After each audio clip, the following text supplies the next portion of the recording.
যখন বেহায়াপনা বেড়ে যায়, নগ্নতা যখন বেড়ে যায়, কোন জাতির মাঝে অশ্লীলতা যখন ব্যাপক হারে চলতে থাকে এবং সেটা যখন প্রকাশ্যভাবে হতে থাকে, আল্লাহ পাকের রাসূল জানিয়েছেন ইল্লা ফাশা ফীহিমুত তাউন, আল্লাহ পাকের নবী জানিয়েছেন ওই জাতির মাঝে আল্লাহ তখন প্লেগ রোগের মতো কঠিন রোগ চাপিয়ে দেয়।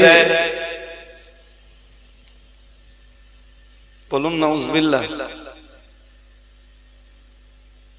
আর একটু জোর করে বলুন।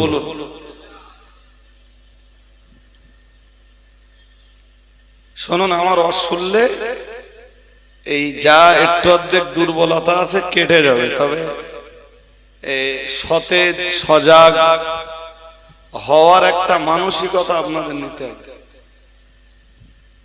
আমার এখন সবে মাত্র স্টার্টিং পয়েন্ট,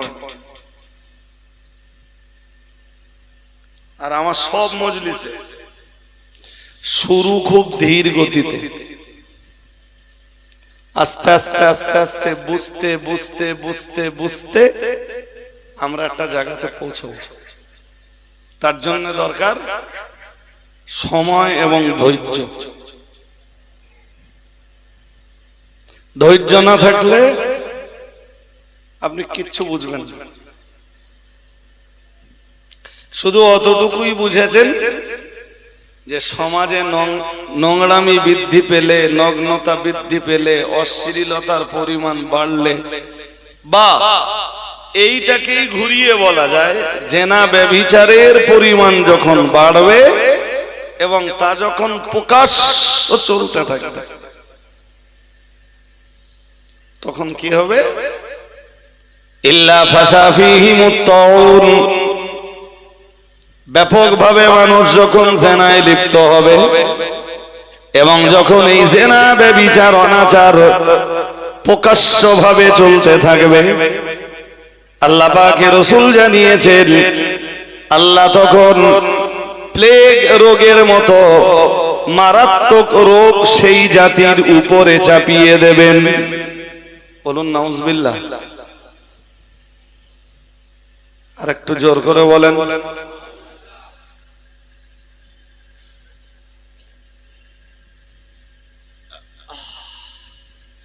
হাদিসে ব্যবহৃত শব্দ বলো ফাহেসা,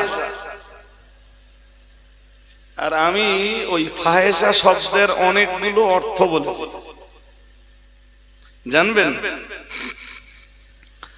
ফাহেসা শব্দটার যতগুলো অর্থ বলেছি সবগুলো অর্থ কোরআন হাদিস সমর্থন করে।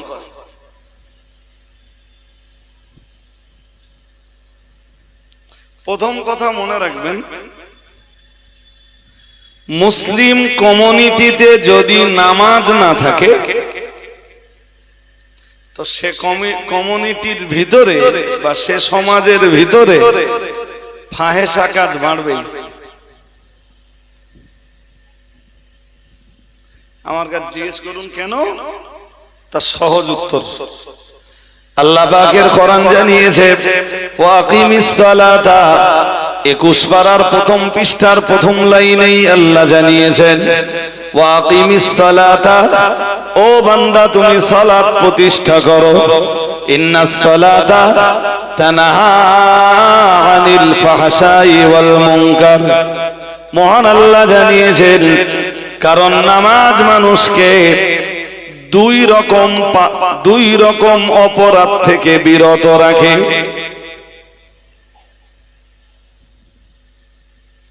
নাম্বার 1, নামাজ মানুষকে প্রথম যে পাপটি থেকে বিরত রাখে সেই পাপটির নামই হলো ফাহেসা। কথা শুনছেন না অন্য মনস্ক আছেন? হ্যাঁ, এ দেখেন অনেক সময় আমরা নামাজ পড়ি তো তবি মন বাইরে থাকে, আর অজের মজলিসে শুনতে শুনতে মন বাইরে যাবে না, এটা হতে পারে না। এক একজনের যেতেই পারে। কিন্তু অজ শুনবার বা বক্তৃতার মজলিসে বসবার পূর্ব শর্তই হলো দেহ মন এক জায়গায় থাকতে হবে। দেখেন, আমি যত কথা বলবো ঘুরিয়ে ফিরিয়ে ঠিক একই জায়গায় চলে আসবো। আল্লাহ বলেন নামাজ দুটো জিনিস থেকে বিরত রাখে। প্রথমটার নাম ফাহেসা। যে সমাজে নামাজ প্রতিষ্ঠিত হয় ওই সমাজে ফাহেসা থাকে না। সুবহানাল্লাহ।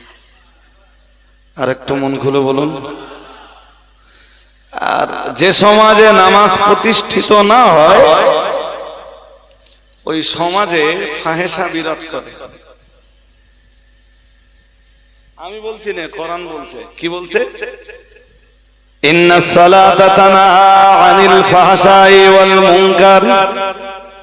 মহান আল্লাহ জানিয়েছেন নিশ্চয়ই সালাত, সালাত মানে সবাই বলুন নামাজ। নিশ্চয়ই নামাজ মানুষকে ফাহেসা কাজ থেকে রক্ষা করে। আর একটু মন খুলে বলেন। এবারে যদি কেউ নামাজও পড়ে আবার যদি কারো দরজায় যে টোকাও দেয় তাহলে বুঝবেন যে ওর নামাজ নামাজ হয় না।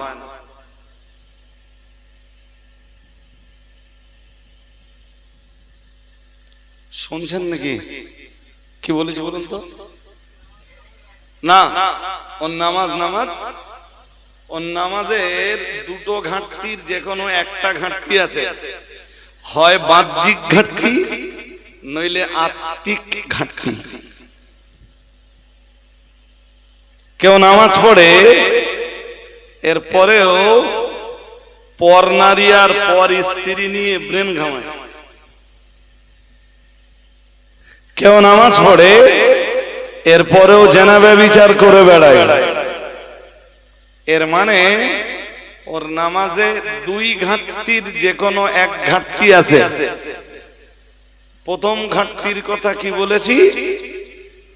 হয় বাহ্যিক ঘাটতি, আর বাহ্যিক ঘাটতি যদি না থাকে তাহলে ওর নামাজে আছে আত্মিক ঘাটতি।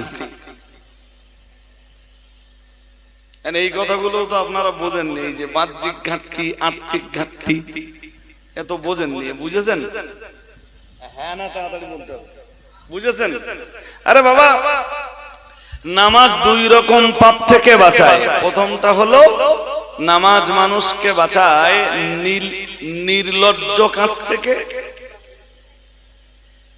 দুই, নামাজ মানুষকে বাঁচায় ঘৃণ্য কাজ থেকে। ঘৃণ্য কাজ যে কোনো পাপের কাজ ঘৃণ্য কাজ। আর নির্লজ্জ কাজ যেমন জেনা করা, যেমন মদ খাওয়া, যেমন পর নারী পর স্ত্রীকে স্পর্শ করার চেষ্টা করা, এগুলো নির্লজ্জ কাজ।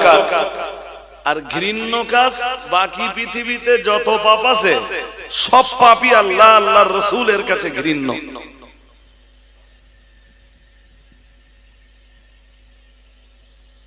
আমার কথা কি বুঝতে অসুবিধা হচ্ছে আপনাদের?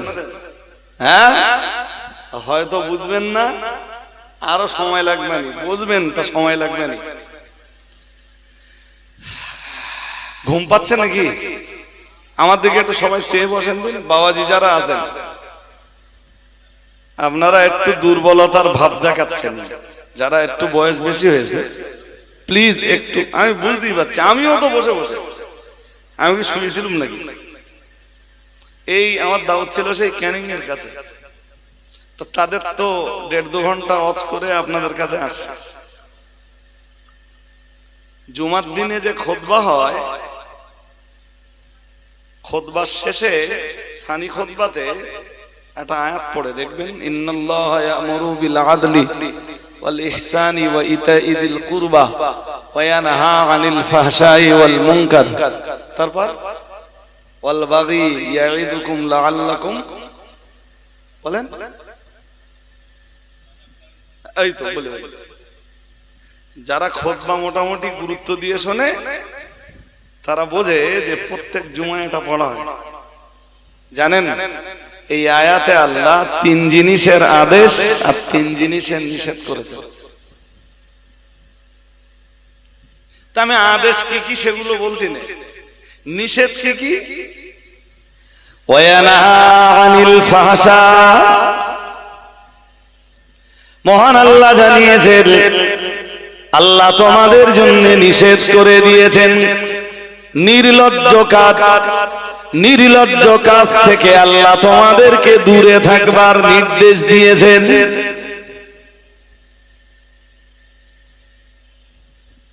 কি কাজ বলুন? ফাহেশা।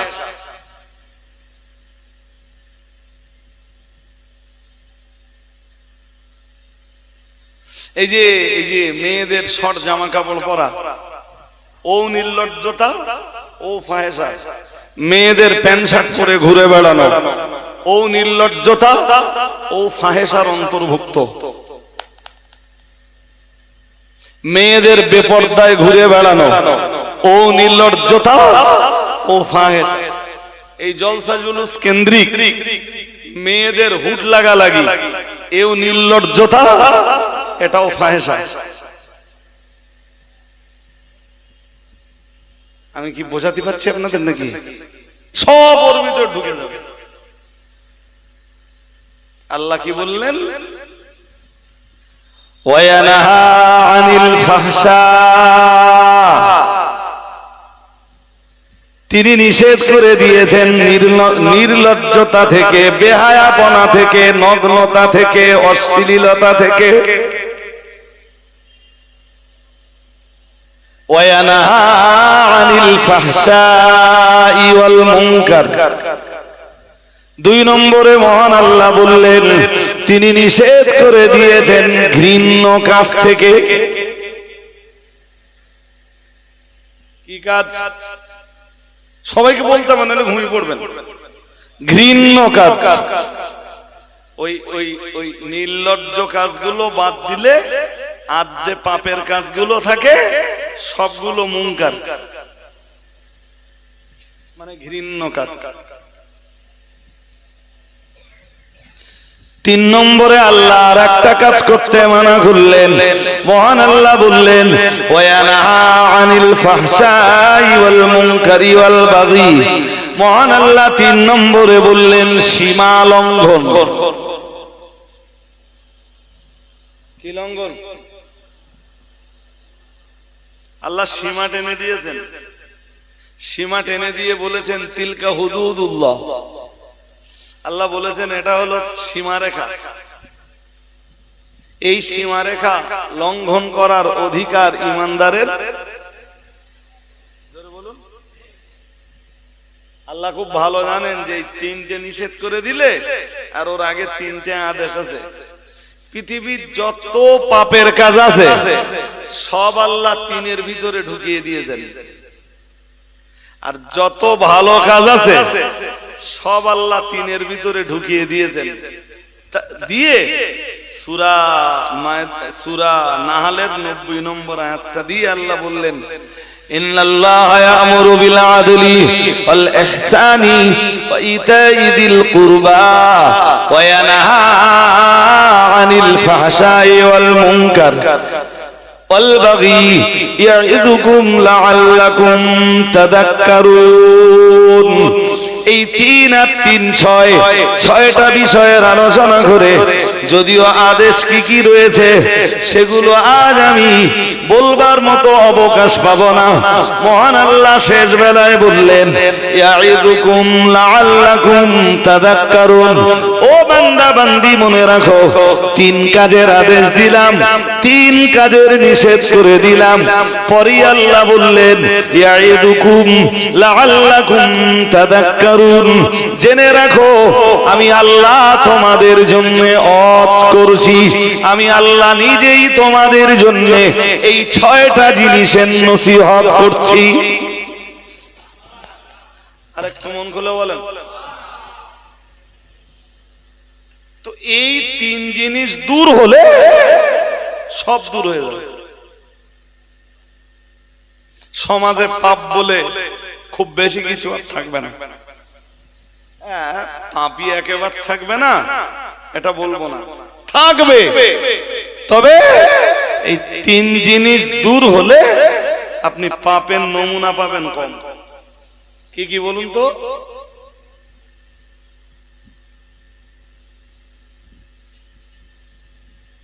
আরবিটা বলতে হবে না, বাংলাটা বলুন। এর ভিতরে খেয়ে ফেলেছেন অনেকে, বা কেউ কেউ বলে রজব আলী সাহেব এক কথা দু তিনবার করে বলে, কেন দু তিনবার বলার কারণ এইটা শ্রোতায় মনে রাখতে পারে না। প্রথমে নির্লজ্জ কাজ, তারপর ঘৃণ্য কাজ, তারপর তিনি কি বলেছিলেন বলেন? সীমা, সীমা, এই তো এবার মনে আছে। কি কি বলুন এবার? নির্লজ্জ কাজ, তারপর আর আওয়াজ পাচ্ছি না, ঘৃণ্য কাজ, তারপর হ্যাঁ ছাত্রদের মতো করে পড়াচ্ছি। এই জন্য আমি যখন ক্লাসে যাই, আমার ক্লাসে বসে বুঝতে পারবেন, নিচু ক্লাসে গেলেও সবাই পড়া বুঝতে পারবে, আর উঁচু ক্লাসে বসলেও পড়া সবাই বুঝতে পারবে, শুধু পড়া বুঝবে না। কোন স্টুডেন্ট যদি মনে করে যে হুজুরের কাছে ভালো করে পড়ে আমি আর পড়বো না, তো ওর ওখানেই ক্লাস শেষ হয়ে যাবে, ওর আর পড়াটা লাগবে না। ও যদি ওই পর্ব থেকে কোনো প্রশ্ন আসে, ও খুব ইজি লিখে দিতে হবে। অনেক দিন যাতে মনে থাকে, তাই এত ধরে ধরে ধরে ধরে আপনাদের কথা শোনাচ্ছি। নামাজ মানুষকে বাঁচায় দুই জিনিস থেকে। প্রথম নির্লজ্জ কাজ, তারপর ঘৃণ্য কাজ। পরে বলেছিলাম যদি কারণ নামাজ তাকে এই দুই রকম পাপ থেকে না বাঁচায়, তাহলে বুঝতে হবে তার নামাজের দুই ঘাটতির যে কোনো একটা ঘাটতি আছে। প্রথম ঘাটতি বলেছিলাম, মনে আছে? বলেন, বাহ্যিক ঘাটতি। আর যদি বাহ্যিক ঘাটতি না থাকে, আত্মিক ঘাটতি। বাহ্যিক ঘাটতি কি এবার বুঝে নেন, আর বসিরহাট হুজুরের নামাজ শিক্ষার সাথে কালকে মেলাবেন। নামাজের কিছু বিষয় আছে ফরজ আছে, হ্যাঁ না কিছু আছে, আছে কিছু বিষয় আছে ওয়াজিব। আর এক ধাপ নিচে নামলাম, কিছু বিষয় আছে সুন্নাত। আছে না নেই? আছে তো। কিছু বিষয় আছে আরো নিচে, আচ্ছা নিচে নাই বানাবে। মজার ব্যাপার হলো, নামাজে যদি কারোর ফরজ ছুটে যায়, মানে ফরজ আদায় না হয়, কেউ যদি নামাজে ফরজের ঘাটতি করে ফেলে, ওর নামাজ হয় না। তখনও নামাজ পড়বে, জেনাও করবে, নামাজ পড়বে, সুদও খাবে, নামাজ পড়বে, পর নারী আর পর স্ত্রী নিয়ে কল্পনাটাও ওর ভিতরে জায়গা পাবে। নামাজ পড়বে, রাত্রে যে সুযোগ পেলে পানশালায় ও রাত কাটাবে। কথা শুনছেন নাকি? শুনছেন? নামাজ পড়বে, প্রকাশ্যে সিগারেটও টানবে। কিসের ঘাটতি?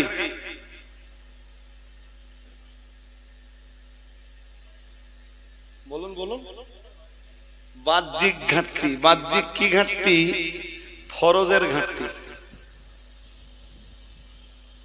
ও নামাজ পড়বে, বন্ধুকে জমির উপসত্ত্বও খাবে, নামাজ পড়বে, মিথ্যা কথাও বলবে, নামাজ পড়বে, চিটিংবাজিও করবে, নামাজ পড়বে, মানুষকে ধোঁকাও দেবে, নামাজ পড়বে, জি, এরপরেও মানুষের সাথে দাগাবাজিও করবে। নামাজ ওর ভিতরে নামাজ থাকবে, এরপরে লুকিয়ে লুকিয়ে লটারির টিকিটও কাটবে। নামাজ পড়বে মানুষের গীবতও করবে, নামাজ পড়বে নামিমাতের গোনাও করবে, নামাজ পড়বে মানুষের উপরে তোহমতও লাগাবে, নামাজ পড়বে মানুষের প্রতি ইলজামও লাগাবে, নামাজ পড়বে মিথ্যা সাক্ষীও দেবে।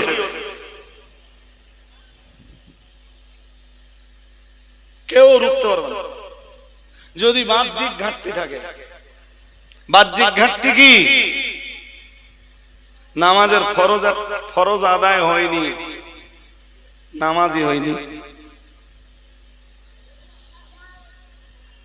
ভাই কথা বুঝতে অসুবিধা হচ্ছে আমার? হ্যাঁ না বলতে হবে। যদি অসুবিধা হয় তাহলে আমি অযথা এ কথাগুলো বলে সময় নষ্ট করব না। তা এ কথা শুধু বাঁশঝাড়ির লোকের দরকার না, ইউটিউবে যারা যারা আমার বক্তৃতা শুনছে সবার দরকার। আপনি নামাজি, আপনার দরকার। যদি পিঠ বাঁচাতে চান, এখনো বলছি বসিরহাট হুজুরের নামাজ শিক্ষা খুলে নামাজের ফরজ কি কি আছে ওইগুলো জেনে নেন।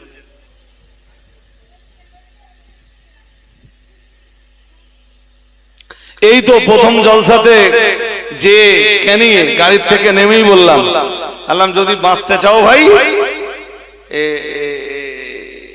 সারা রাতের জলসা দিও না।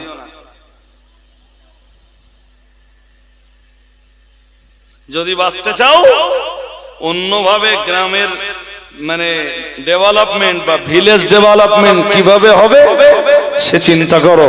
শুধু অজ দিয়ে গ্রামের মানুষদের ধর্মজীবনের পরিবর্তনের খুব বেশি আশা এখন করা যায় না। এক সময় হতো যখন দাদা পিসাব কেবলা হজ করতেন, বসিরহাট পিসাব কেবলা হজ করতেন, এখন হজের নামে দেশ জুড়ে চলছে ভণ্ডামি। জি, কেউ এসে নামাজের ফরজ গুলোর বয়ান করবে, এই মুসল্লিরা এই শ্রোতারাই বলবে হজ ভালো হয়নি। অথচ এই সেই শ্রোতা যে শ্রোতা নামাজের ফরজ গুলোর খবর রাখে না, নামাজ আদায় হয় কেমনে। আমি বলছি এখন যদি এখানে ইন্টারভিউ নেই, বহু মানুষ ফেল করে যাবেন, নামাজের ফরজ বলতে পারবেন না। আপনার নামাজ হয় কেমনে?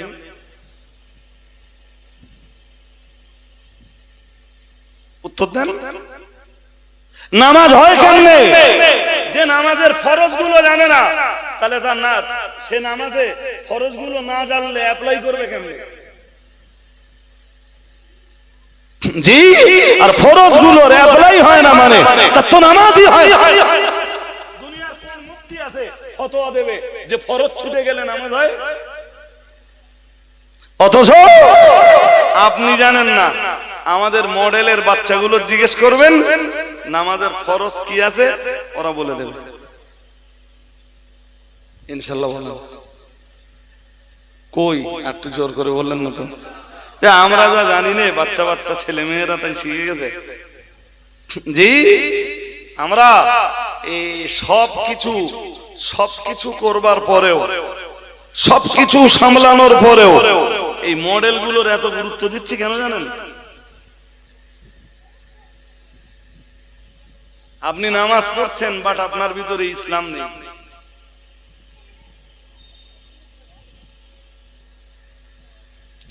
এরপরই রয়েছে অজীবী দায়িত্ব। নামাজের ভিতরে অনেকগুলি অজীব রয়েছে। বসিরহাটের বড় মাওলানা আল্লামা রুহুল আমিন রাহমাতুল্লাহ আলাইহির কিতাব থেকে অজীবগুলো ঠিক করে নেবেন। ও বাবাজির ভাইরা, পিসাব কেবলা এটাও লিখেছেন, যদি নামাজের ভিতরে কোনো অজীব ছুটে যায়, অজীব ছেড়ে যায়, তার জন্য তখন সহসাজদা অজীব হয়ে যায়। সহসাজদা না দিলে নামাজ হয় না। ফরজ ছুটে গেলে মোটেই হবে না। যদি অজেব একটা ছেড়ে যায়, আপনি বুঝতে পেরেছেন অজেব একটা ছেড়ে গেছে, তখন কি দিতে হবে? জোর করে বলুন। কোন জাতির পাল্লায় পড়লাম? যে জাতি অজেব গুলোই জানে না, তা কখন সহসাজদা ওয়াজিব হচ্ছে আর কখন হয় না এ বুঝবে কি করে?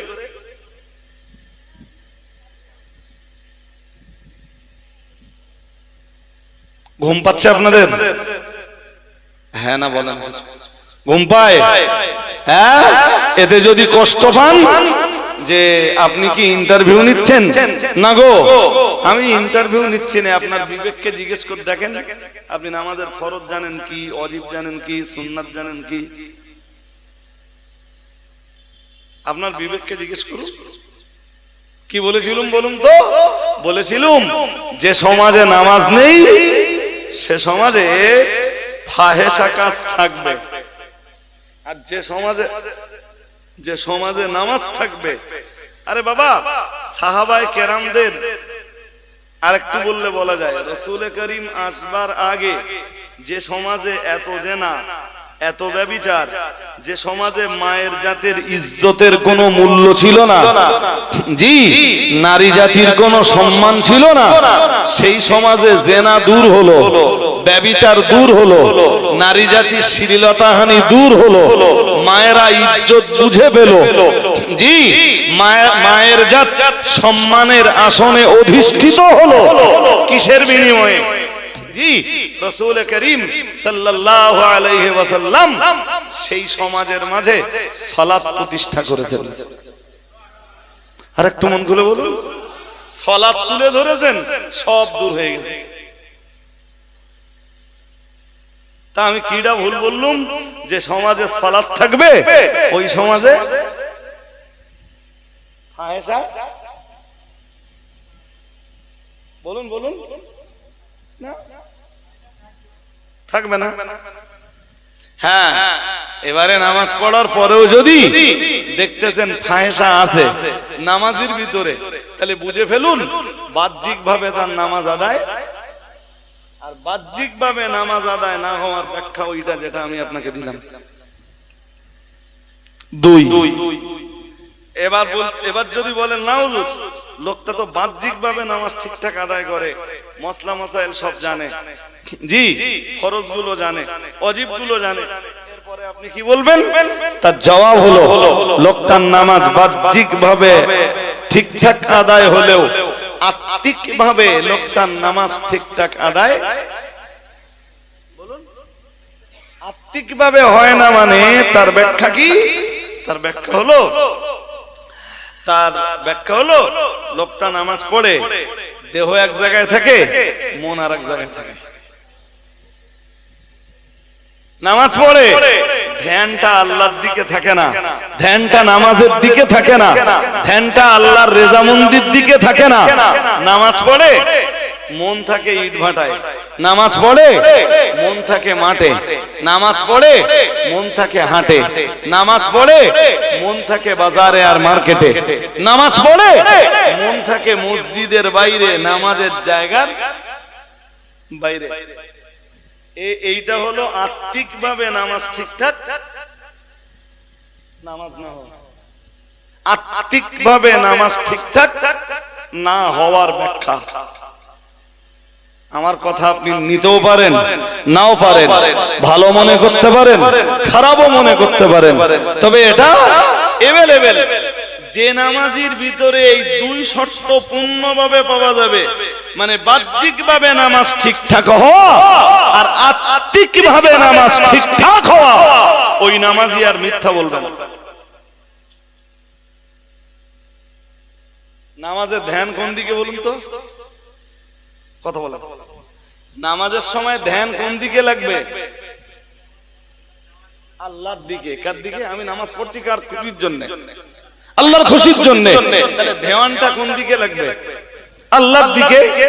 ও ধ্যান যখন আল্লাহর দিকে আর না থাকবে তখন নামাজই হবে না। একটা হাদিস নেন, নিলে বুঝে যাবেন আমি যে এতক্ষণ বগর বগর করতেছি, এই বগর বগরের এবার মূল্যায়ন হয়।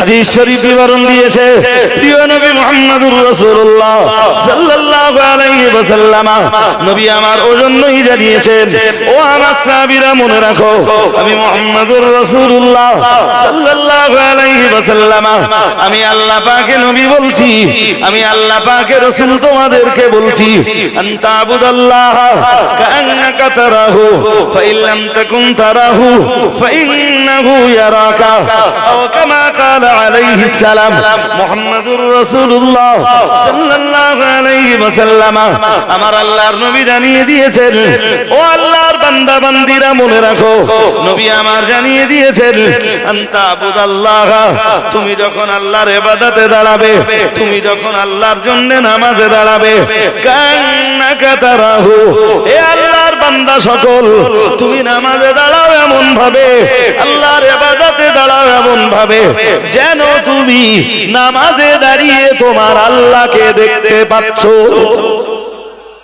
আর একটু মন খুলে বলেন, হে আল্লাহর বান্দা মনে রাখো, ফাইল্লাম তাকুন তারাহু ফাইন্নাহু ইয়ারাকা, হে আল্লাহর বান্দা যখন তুমি নামাজে দাঁড়িয়ে যাবে, প্রিয় নবী মুহাম্মদুর রাসূলুল্লাহ সাল্লাল্লাহু আলাইহি ওয়াসাল্লাম জানিয়েছেন, তুমি যদি আল্লাহকে না দেখতে পাও, দেখতেও তুমি পাবে না, কারণ দুনিয়ার কোন চোখ আমার আল্লাহকে কখনো দেখতে পায় না, চামড়ার কোন চোখ আমার আল্লাহকে দেখতে পায় না।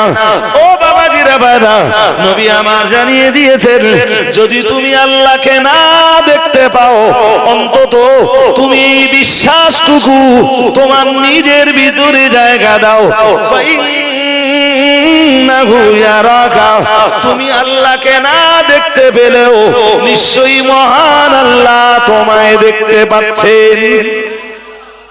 আরেকটু মন খুলে বলেন, তুমি আল্লাহকে দেখো না, কিন্তু তোমায় দেখেন কে? জোর করে বলেন, হ্যাঁ? আমার দিকে তাকান। নামাজি জোহরে দাঁড়াবে এই চিন্তা নিয়ে, আসরে দাঁড়াবে সেম চিন্তা নিয়ে, মাগরিবে দাঁড়াবে সেম চিন্তা নিয়ে, এশায় দাঁড়াবে সেম চিন্তা নিয়ে, ফজরে দাঁড়াবে সেম চিন্তা নিয়ে। 5 ওয়াক্ত নামাজে যখন ভাববে যে আল্লাহ আমায় দেখছেন, আল্লাহ আমায়, বলুন, আল্লাহ পাকের বান্দা জোহর, আসরে, মাগরিবে, এশায়ে এবং ফজরের নামাজে, প্রত্যেকটি নামাজে যখন নামাজের ভিতরে যখন এই বিশ্বাস তার ভিতরে চলে আসবে, মহান আল্লাহ আমায় দেখছেন, ও বাবাজিরা ভাইরা, ওই বান্দার ভিতরে তখন অটোমেটিক্যালি এই চিন্তা ভাবনাটাও চলে আসবে, না না না না না, আমার আল্লাহ শুধু নামাজের ভিতরে আমায় তো দেখেন না, আমি যখন নামাজের বাইরে থাকি তখনও আল্লাহ আমায় দেখতে পান। তখন ওর মিথ্যা কথা বলা বন্ধ হবে, মিথ্যা সাক্ষ্য দেওয়া বন্ধ হবে, তখন লোকের নামে গীবত করা বন্ধ হবে, তখনই জিনা করা বন্ধ হবে, তখনই পৃথিবীতে যত পাপের দরজা রয়েছে সব বন্ধ হবে, কারণ ওর ভিতরে বিশ্বাস তৈরি হয়েছে, আমাকে কেউ না দেখলে, কেউ না দেখতে পেলেও দেখতে পান আমার আল্লাহ।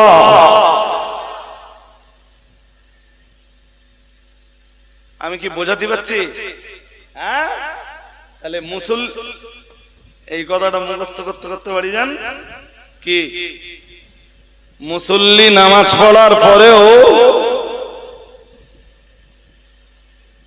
কে একটু বাতাস মতো হচ্ছে নাকি?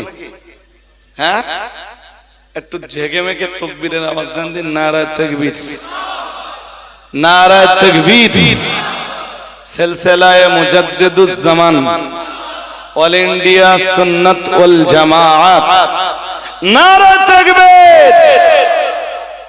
হাজিরিন, একটু বুঝুন, আমার অস্ত্র শেষ হয়নি, সেই একটা হাদিস শুরু করেছিলাম, কি বলুন তো? এখানে শুধু যেটা মনে রাখতে বলেছি সেটা হলো যে নামাজ পড়ার পরেও কেউ পাপ করছে, এর মানে ওর নামাজ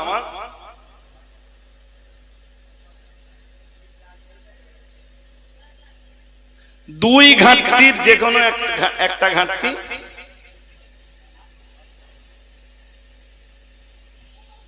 ও নামাজে দাঁড়ায় কিন্তু এই বিশ্বাসটা করে না যে আল্লাহ আমায় দেখছেন, আর নামাজের ভিতরে ওই বিশ্বাসটা থাকলেও নামাজের বাইরে ওই বিশ্বাসের প্রতিফলন ও ঘটাতে পারে না। ও শুধু ভাবে যে যখন নামাজ পড়ি তখন আমার আল্লাহ দেখে, নামাজের বাইরে আমার আল্লাহ আর আমার দেখতে পায় না, তাইও মিথ্যা বলে, তাইও জেনার মানসিকতা তৈরি করে, তাইও লোকের লুটে খাওয়ার ধান্দা করে।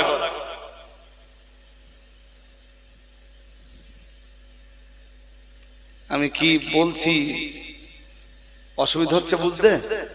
হ্যাঁ, মোটামুটি বুঝে গেছেন। সুতরাং নামাজের ব্যাপারে সতর্ক থাকুন। চলুন কাম ব্যাক করি ওই হাদিসটায়, যে হাদিসটা রাসূল তার মুহাজির সাহাবীদেরকে শোনাচ্ছেন। লাম তাদহারিল ফাহিশাতু ফি কওমিন কাত্তু, কোন জাতির মাঝে যখন নির্লজ্জতা প্রকাশ পায় এবং সেটা যখন ব্যাপক আকার ধারণ করে এবং তা যখন প্রকাশ্য হতে থাকে। আজকের নির্লজ্জতা প্রকাশ্য না অপ্রকাশ্য?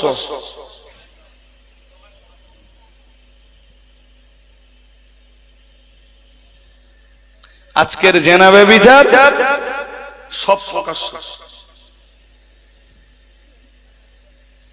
আগে কেউ পরকিয়া করলেও চেষ্টা করত লুকিয়ে লুকিয়ে করা। কলেজের ছেলেটা লোকের মেয়ে নিয়ে ঘুরে বেড়াচ্ছে, বাপ জানে, মা জানে, ভাই জানে, বোন জানে, বাড়ির সব গার্জিয়ানরা জানে, ছোট ভাই জানে, বড় ভাই জানে, ছোট বোন জানে, বড় বোন জানে, দুলা ভাইরা জানে, যে দুলা ভাইরা জানে আমার শালা কলেজে পড়ে লোকের একটা মেয়ে নিয়ে ঘুরে বেড়ায়। জিজ্ঞেস করলে বলে বলে আমার গার্লফ্রেন্ড। রাসূল ১৫০০ বছর আগে ওই দিকে ইঙ্গিত করতেছে।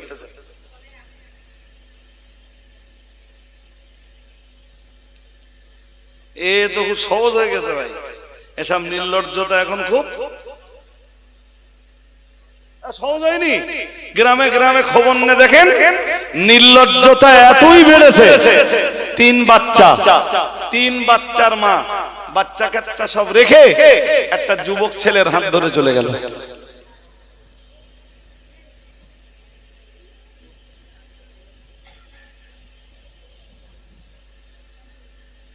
আর যেটাই নিয়ে যাচ্ছে ওরও মন মানসিকতা কত নিচে নেমে গেছে। ও যুবক ছেলে, বিয়ে করিনি, দেশে এত মেয়ে আছে, ওর পছন্দ হয় না, ওর পছন্দ ওই ৩ কচির মা।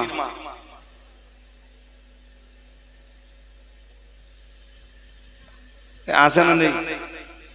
আরে আসতে বলতেছেন কেন? নেই, সমাজে এভেলেবেল চলতেছে, এভেলেবেল। এবং তারা এটাকে মোটেই অপরাধ বোধ করে। চলুন ইউনিভার্সিটি গুলোতে যাই, ঘুরে আসি, জোড়া জোড়া ঘুরে বেড়াচ্ছে, কারোর ভিতরে কোনো অপরাধ বোধ। রাসূল তো হাদিসে ওই কথাটাই বলতেছেন। আমাদের সমস্যা কি জানেন? রাসূল ১৫০০ বছর আগে যে কথা বলেছেন আমরা সে কথার